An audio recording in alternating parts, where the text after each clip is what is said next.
Today we have a behind the scenes example of what your engagement ring looks like before it's assembled.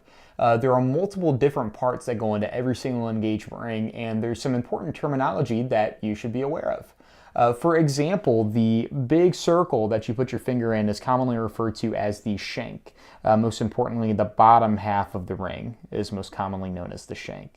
The up part here, close to where the center will be, is referred to as the shoulders.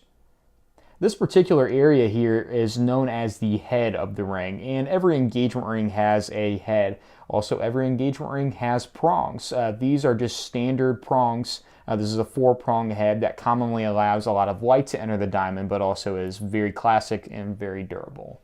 And then here we have a potential center diamond option. This is a round brilliant diamond. The number one thing that actually enhances a diamond and turns its brilliance on, essentially, are going to be the facets, which is just little angles and mirrors that have been specifically cut and planned to maximize brilliance within a stone. This is a very classic solitaire makeup here and is definitely going to be a beautiful engagement ring.